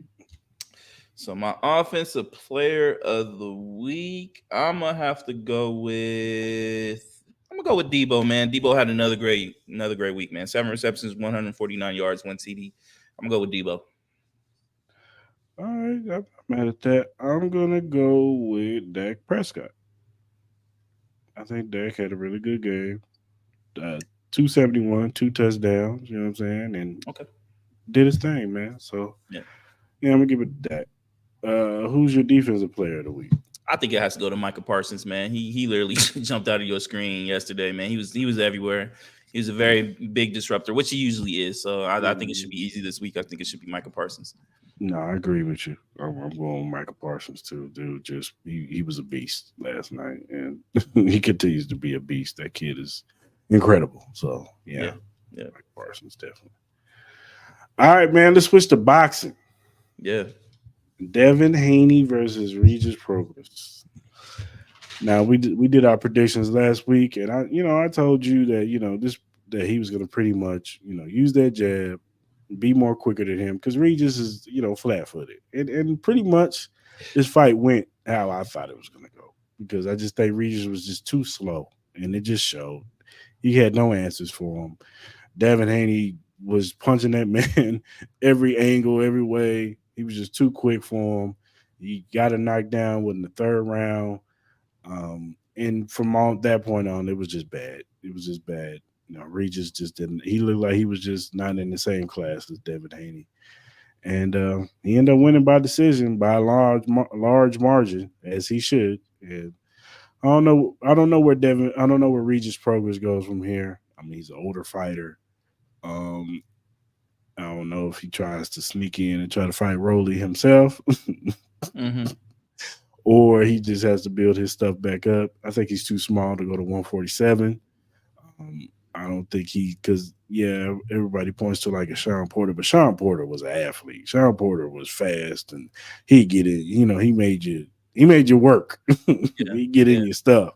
I Mhm. don't think Regis has that. So he's just going to have to stay at 140, and he's just going to have to go back to the drawing board and try to build himself back up. I don't know, but as far as the elite fighters like Devin Haney, I don't think he'll ever have a chance. So Nah, boy, it looked like he was fighting in the 1930s the way his style mm, is. But that shit was terrible. Like I don't understand how you don't have foot movement at all. Like he's just so flat footed. It looked awkward at times when he was throwing his left. Like it just looked so awkward. Like I don't know. It was just completely off. Like I look at the numbers. He threw 251 jabs. That's almost like 60 more than fucking what Haney did. mm, Guess how many he landed? I mean, 5. Like that's a total of 2%. That's crazy. That's so crazy. Like to me, like Devin Haney looked really good. To no surprise, I think we both had Devin Haney winning this fight. I think he knew stylistically this was just gonna be put on the show. I'm gonna look great. I can talk my shit. He ain't gonna do nothing. I'm gonna be able to move. He ain't gonna be able to keep up. I can hit the angles. He can't do nothing to defend that because he's gonna be stuck in mud, which he was. It looked like two completely, as you said, different levels. Like Regis, I'm surprised the way you look. I'm not gonna disrespect you, but it looked kind of crazy, like how you were able to be this successful without the feet movement with the feet movement you currently have. It's kind of crazy. You know what I mean? yeah. Obviously he does have the power, but Devin Haney looked way bigger. This doesn't really do anything for me with Haney as far as like on the power aspect of it. Like he had a lot of chances to just end this fight and he chose not to. I think that could be more disservice when he fights an actual fighter who can move. Like look at Vasily Lomachenko. He was able to move around with Devin Haney, and that caused him a lot of problems. If Devin Haney tries to move up and fight Boots Ennis, I don't think it's going to go the same way. Stay think- away from me. I think a Teofimo fight would be tough for him. I think it'll be a really good fight, but I think it'll be tough. I think a good matchup would be to see, I think, a Ryan Garcia fight. I'm be curious to see how Ryan Garcia does against this. Ryan Garcia. Ryan wants Rolly, and I think he's going to get that fight. No, I think he'll get the Rolly fight. I'm just talking about just in a chance that fight were to happen. I think I'll be curious to see how Ryan Garcia does look. I know I heard some stuff where Haney's father was looking into Matias. I don't know how that would go. I think Matias is a bad boy, bro. I think Matias is a bad boy, bro. That's a bad motherfucker, bro. Matias is boots. No, he's gonna be the most duck dude. Out of all that, nobody wants to fight him. Look, if Haney goes up against Matias, I'll salute him. I don't think it'll happen, but if he does that and he can be dominant against Matias, I'll change my belief pattern with Haney. You know what I mean? It's not like I don't like Haney. It's just I think there's some holes. Like a lot of people think there's not holes in this game, but I think there is. I think there's some There holes is. in this game, and I He think can be there's hit. he He can be can be hit. He hit. gets hit a lot. There were some instances, even with the Prograis fight, where there was a couple instances where I think Prograis hit him and it kind of rocked him a little bit, but he don't have the footwork to keep up with him.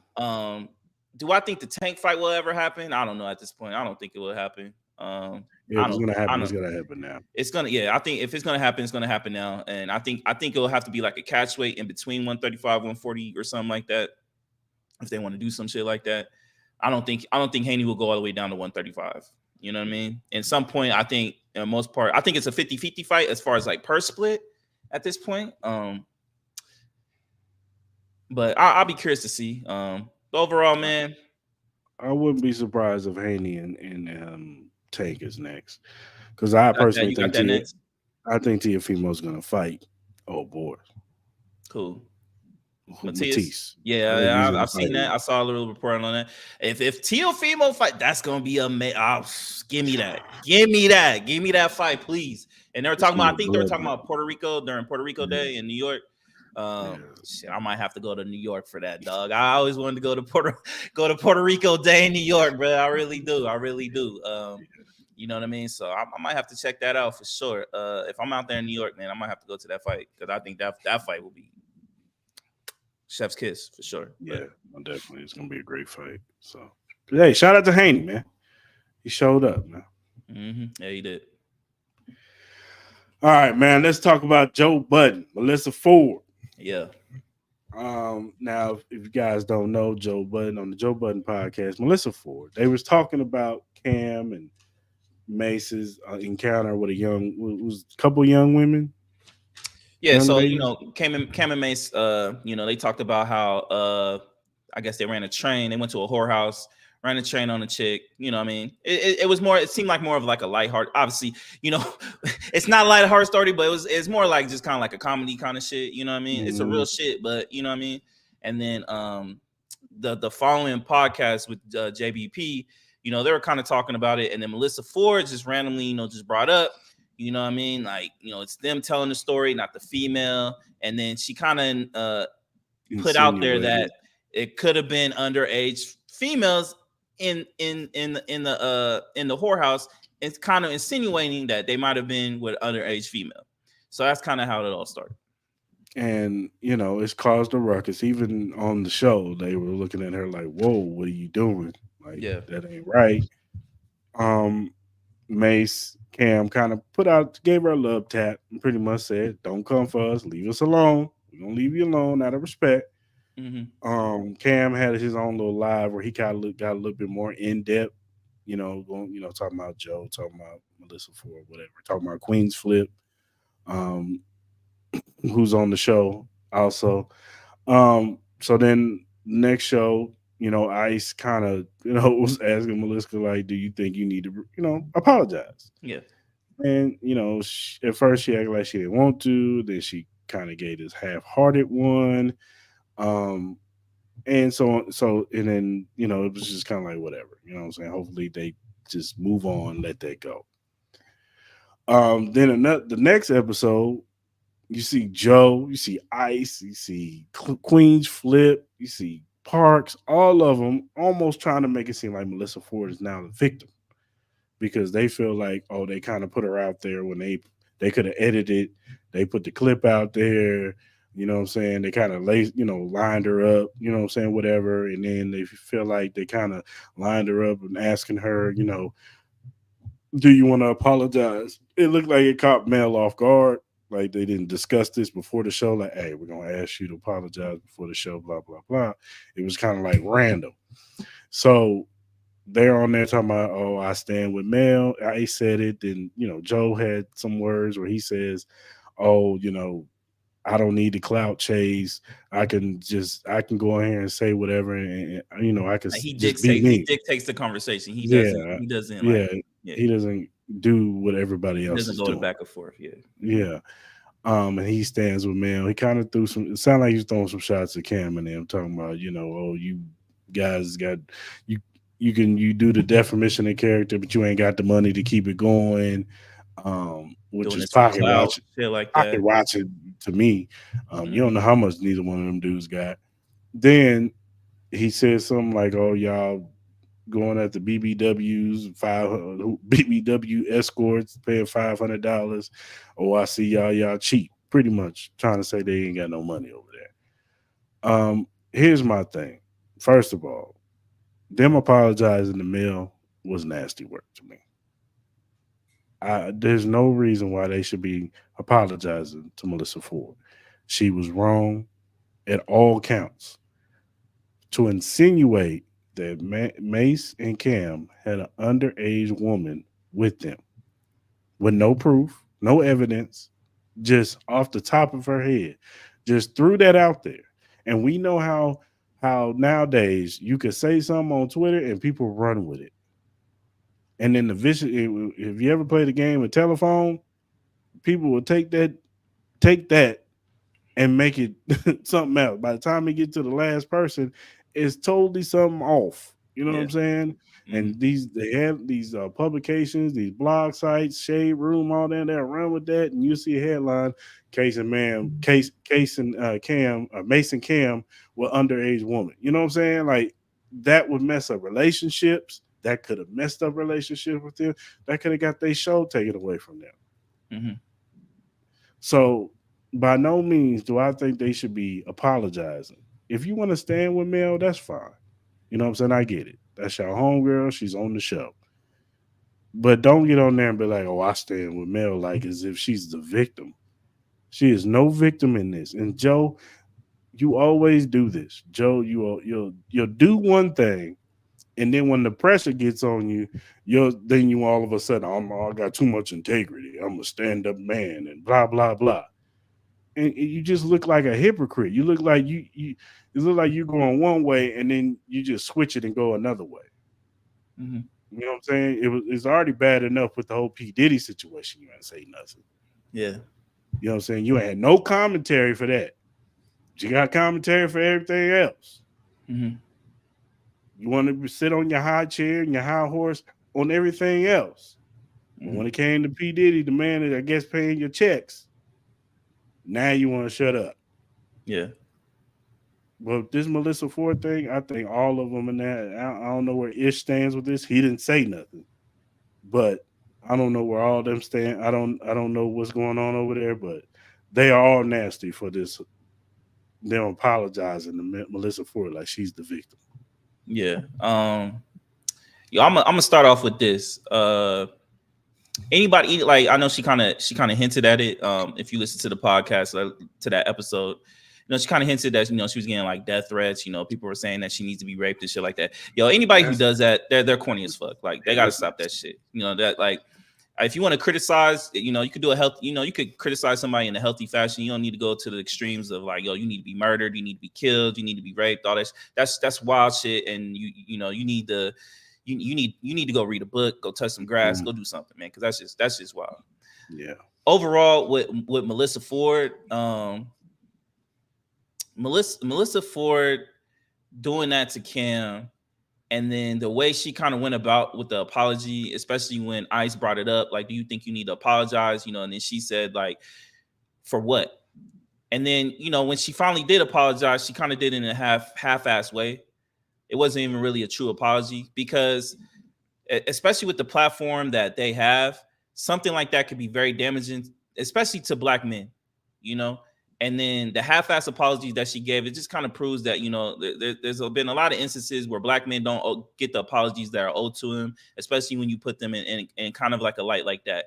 Especially in the times where we live with the R. Kelly situation, the Bill Cosby situation, the way feminism is going in this world, and very ultra sensitive times, that you cannot sit there and portray this kind of like imagery that these men were with underage women, or even portray a sense that there were underage women in a whorehouse. You know what I mean? Like, you weren't there. You don't know the stories. Obviously, Cam was like even saying like, this was back when I was in my teens. So I was young too. You know what I mean? So you to put it in a present day sense where they were at their age now and they were in the whorehouse, like, it's kind of crazy.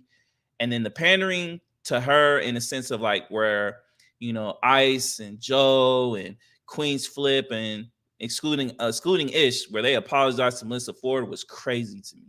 It's crazy.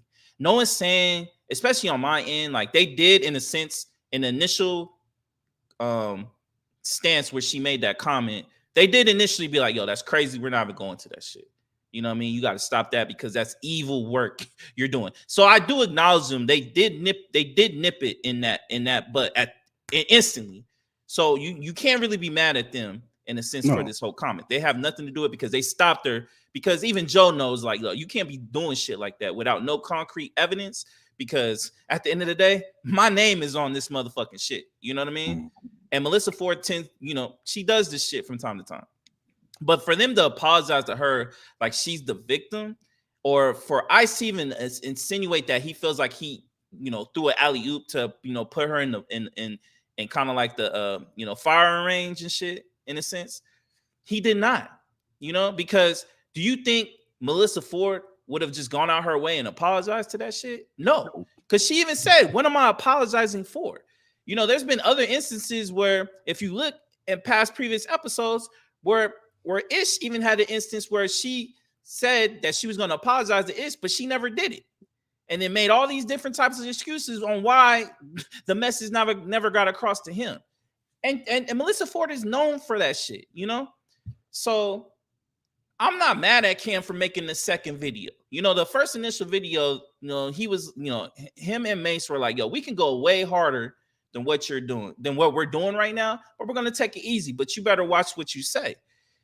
And then I don't know, maybe something may have happened where maybe maybe Cam and Mace had to deal with their with their sports talk show that might have got halted or whatever because of said remarks that Melissa Ford has made. You know what I mean? So I just think in totality, like there's a couple of them that do kind of pander to women. You kind of see it on like Twitter and all that shit. You got to hold people accountable, including female, male, whatever. Man, I don't care. The shit that is going on with certain situations is crazy. People got to watch what they say. I'm not mad at Cam for saying how he feels or whatever. It's just crazy to me that they would go and apologize to that shit. In a sense to make Melissa Ford seem like she's the victim when she's clearly not. She laid in her bed, she got to sleep with it, she has to deal with the repercussions of it. And for Joe to kind of imply that he doesn't really, in a sense, like pander to this shit, like he wants to dictate it. There's been too many instances where he has backtracked on some shit, or he has kind of rephrased what he was saying. And I know Joe got to be way smarter than that. I know Joe's way smarter than that because he wouldn't be where he's at without having the intellect to do what he has done so far in his career. He has a podcast, which I enjoy. I listen to his podcast all the time because I think it's very insightful. I think they have a lot of people who make some very insightful remarks, which I tend to agree with most of the time. But in this situation, I think they're wrong. I think I'm not saying they need to beat her up in this instance where they need to, continuously say that she's wrong or continuously say that she was in the wrong. They don't need to do that. But to apologize to her, it just to me, it's just more of like a cop out, which is crazy. You know what I mean? You don't need to make her into a victim. She doesn't need to be a cop out. At the end of the day, you don't need to beat it. You don't need to beat her to the ground. But whatever happens, let it be made. You know what I mean? Let it just happen naturally. And anybody who does extra shit where they say all that crazy shit is just crazy. But there's no need to apologize and make her feel like she's the victim because she's not the victim. She's not. And they need to stop doing that. Yeah, for sure. They do need to stop doing that. Like, that's crazy. Yeah, not for real. All right, man. Let's talk about a little baseball, man. Let's do it. LA Dodgers signed Shohei Ohtani to $700 million. I repeat, $700 million. Now we get it. Shohei Ohtani is probably the best player in baseball right now. The man can pitch on a high level. He can hit on a high level. and so he's probably the best of the league. But man, 700. The modern day Babe Ruth, dog. Modern day Babe Jeez. Ruth. seven And hundred million dollars. That's $250 million more than the next best contract, which I think is Mike Trout, which was he was on the same team with recently. Um, yo, I'm not mad, man. Like, yo, God bless him, dog. Like, them California taxes gonna be hitting though, boy. Them California taxes is crazy. Like, I think I saw some shit out of the 70 after taxes. He might only get like 34, $35 million, which is fucking nuts to me. You know what I mean? But I mhm. did see a report where I think most of it is going to be deferred to the point where I think it's going to help them with the cap flexibility to be able to sign more players, which is actually more crazy. You know what I mean? So they might be able to add a little bit more depth to what they got. You know, Shohei Ohtani, you know, he just had elbow surgery. I think he won't be obviously he won't be able to pitch next year, but I think he's going to be, you know, obviously a DH or whatever. You know, I mean, he had 44 home runs and 95 RBIs, man. Like, that's literally like top 5 in home runs. He's top 10 in hitting average, top 10 in ERA. That's crazy. You know what I mean? Yeah. So shout out to Shohei, man. You Hey, know what I man. mean? Like, I don't know if you got a sister or something. Like, no, I'm messing. I'm messing. My girlfriend probably kick my ass. I'm fucking. Take that out. I'm fucking with you. I'm fucking around.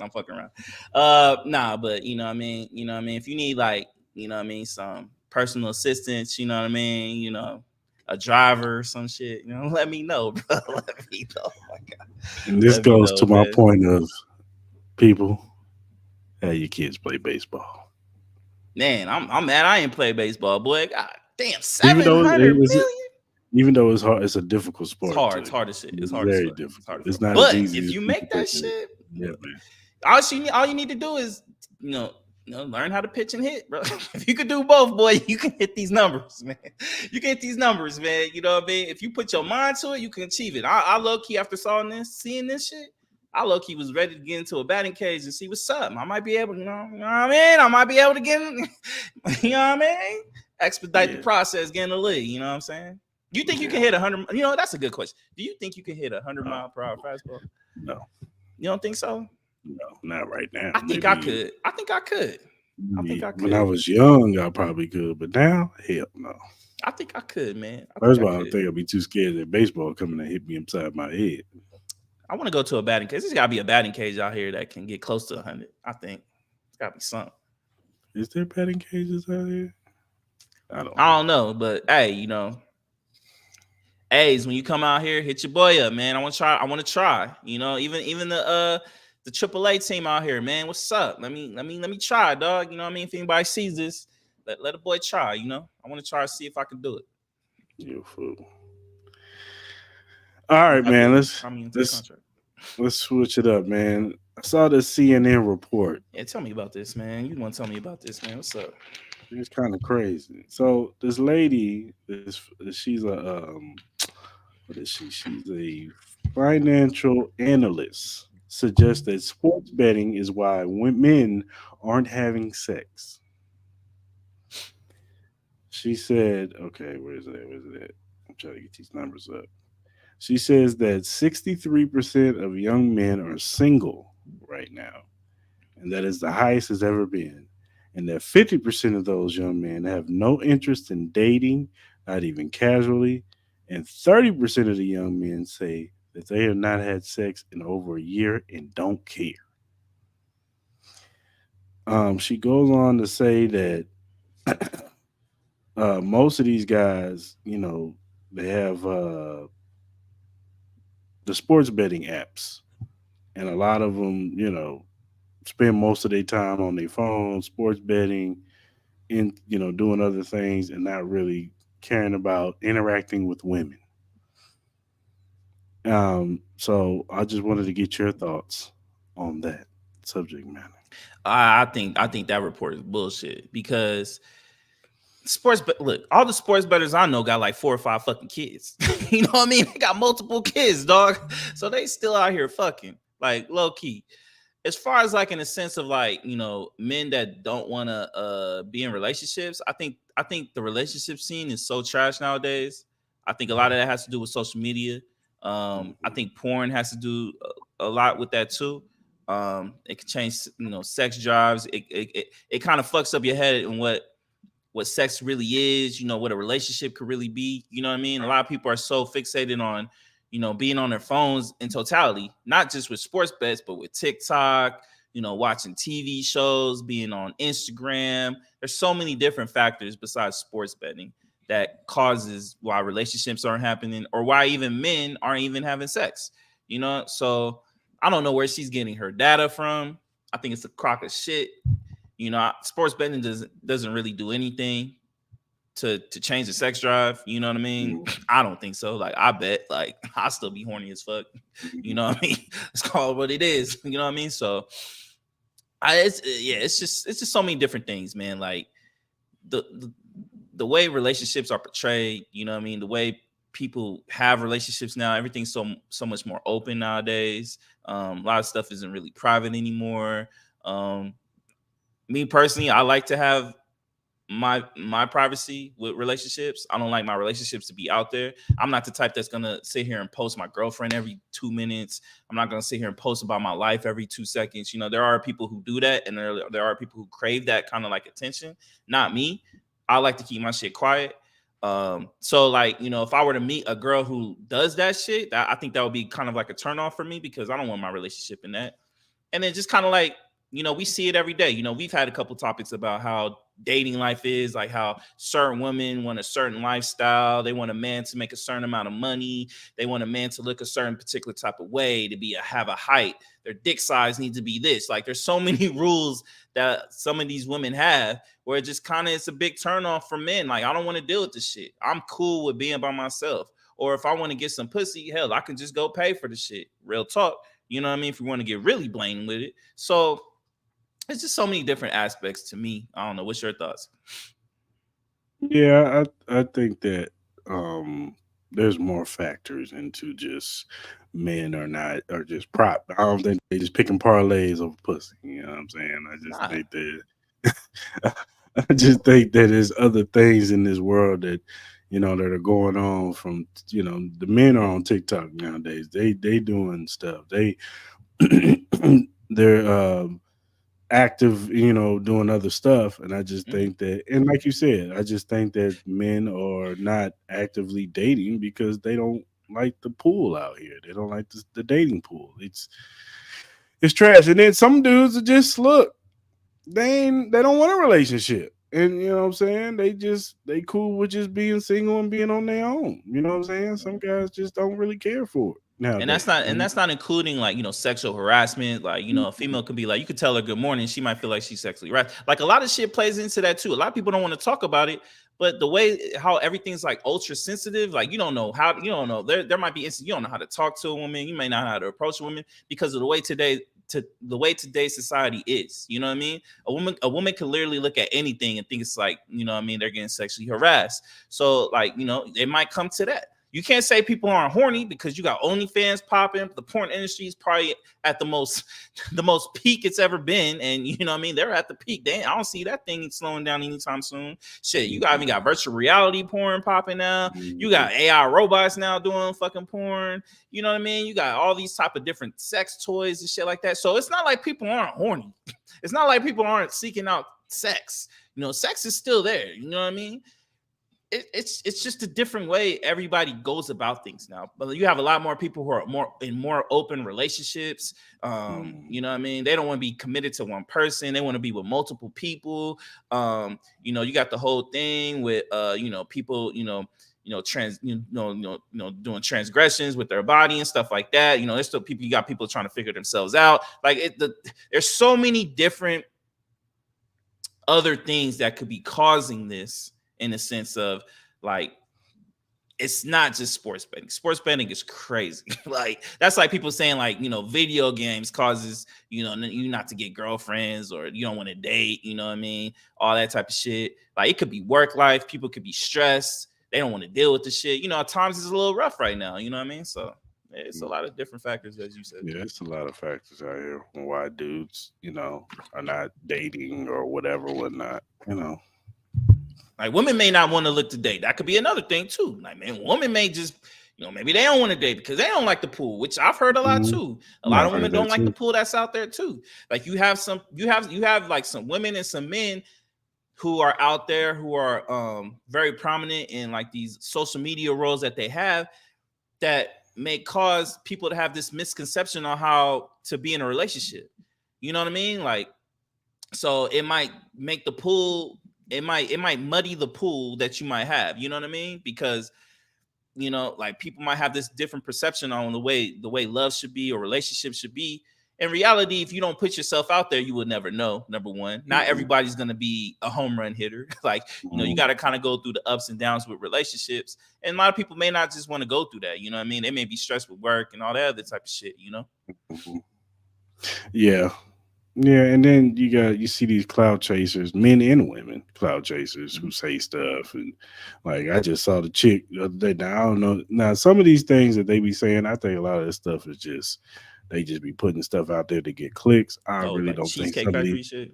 Yeah, I think that stuff is not real. Like the one chick that said, "Oh, you're talking to me at the grocery store, but you're not going to pay for my groceries." Like what? Like woman, I don't know you. Like like I gotta pay for your groceries to talk to you at the grocery store? Like, nah.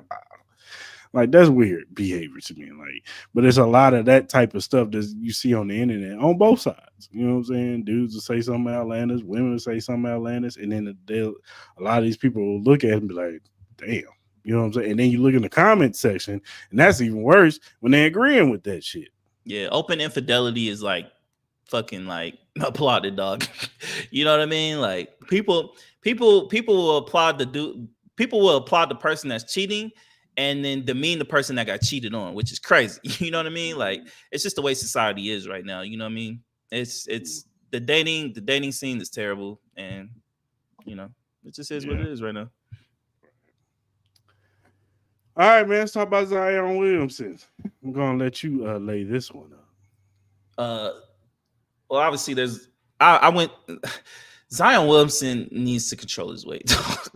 Zion Williamson, like he signed a I think close to $200 million deal, if not a $200 million deal, to be with the Pelicans.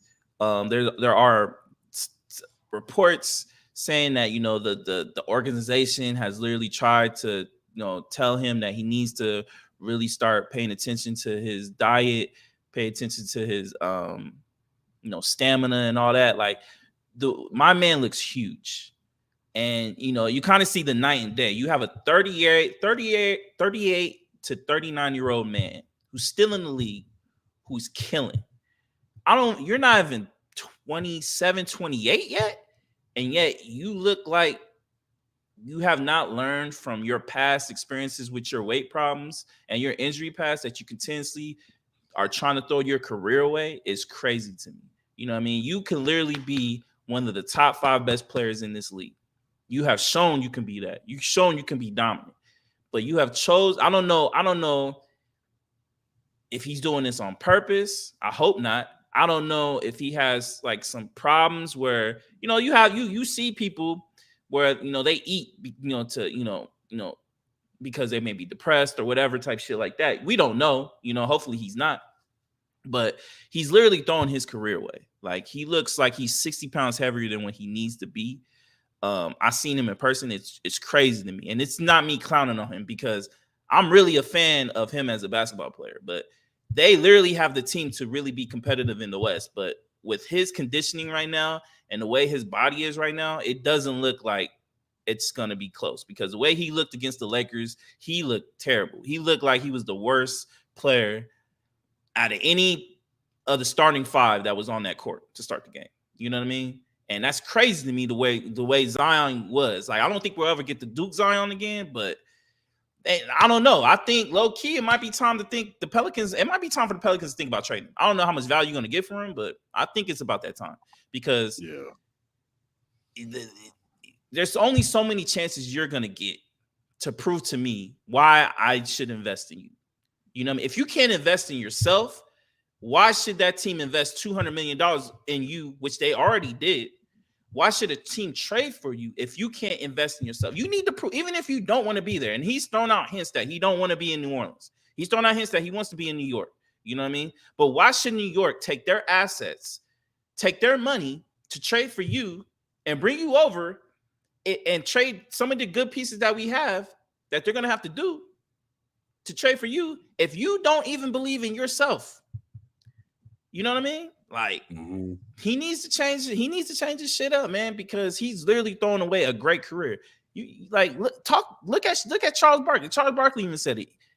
You know, he had weight issues that literally he could have prolonged his career. Shaq, same way. He didn't take care of his body the way Shaq should have had a longer, better career. He should have been dominant for a longer period of time, but he didn't take care of his body. And I just don't want Zion to go that route. But he's literally heading there in a fast way. And it was crazy to see him in person, just how big he is. And he needs to fix that. He needs to fix that quick. Yeah, for sure. Yeah, I feel the same way, man. Like Zion Williams, man. This was the question coming out of Duke. You know what I'm saying? His weight, and can he keep his weight? And he's diminishing his career, man, by putting the snacks away, man. Like, yeah. I mean, you can't, like, at the very minimum, shoot, work out. But what do most people who work out have? Cheat days, right? So you have a cheat day where you eat all that nasty shit, all that bad shit for you. You know what I'm saying? You have your cheat day, and then after that, get your ass back in the gym and work that shit off. Hire a nutritionist. You make too much money not to hire a nutritionist. I'm sure they have nutritionists that work for the team. Like, it's crazy. It's so wild. You're throwing away your career like this, man. You have so many players that would kill to be in your position. You're throwing this shit away because you just can't. You're not willing to change your ways. And like that report that Stephen A said, where it's like that Stephen A shit was dirty work, but he literally said, like, he's heard reports about Zion Wilson will damn near eat the tape. You know what I mean? Which is crazy. So. Damn. It's wild to me, man. It's so wild. Yeah, that's crazy. Do better, Zion. All right, man. Let's do it. Flowers of the week. How many you got? About 7 of them. Yo, chill. Let me see how many I got. Flowers. No, I only got one. I just want to give my flowers. I want to give my flowers to Jaden Daniels, man. Congratulations to him on winning the Heisman Trophy. Hopefully he'll be on the Raiders jersey, man. Hopefully we get one of them quarterbacks to be in a Raiders jersey. But overall, man, I just want to say congratulations to him. I know we didn't talk about the Heisman, but congratulations to him. Congratulations to all the guys that were nominated to be in the Heisman Trophy running. But overall, Jaden Daniels, salute, my brother. Congrats. Yeah, for sure. I would give my flowers of the week to the Grammys doing that 50 years of hip hop celebration. It was dope. You know what I'm saying? Hip hop and the Grammys haven't always been great. They've always just kind of like played with it a little bit. Now, for the past few years, I think it's gotten a lot better. But for them to celebrate hip hop and bring it all together from the old school to the new school, having the likes of Queen Latifah and Jam, guys like that, girls like that, Run DMC, stuff like that, Rakim. Then you have LL Cool J, and just the history of hip hop. And for them to celebrate 50 years of hip hop was dope. So you give my flowers, man. Yeah. Where you at?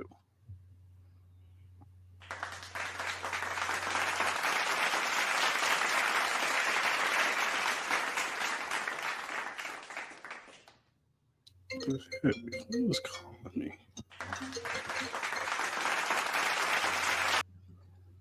All right, I'm gonna call you back, sir. Let's do Hell No of the week.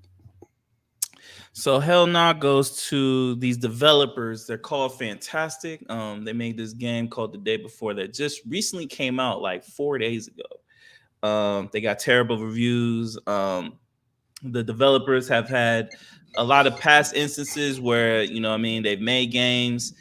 They never came out good. They got a lot of funding for it, and then they ended up closing shop. So they ended up doing that again. They released the game, put up a lot of hype to it, just released 4 days ago, and then now they're closing again.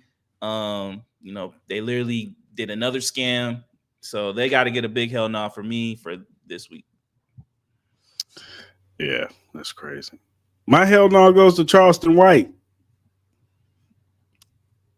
Because And he got his ass whipped. Charleston White, he's been parading, and look, a lot of stuff he says is be facts, but he also seems like he goes out his way to provoke people, and that provoking got his ass whooped this weekend.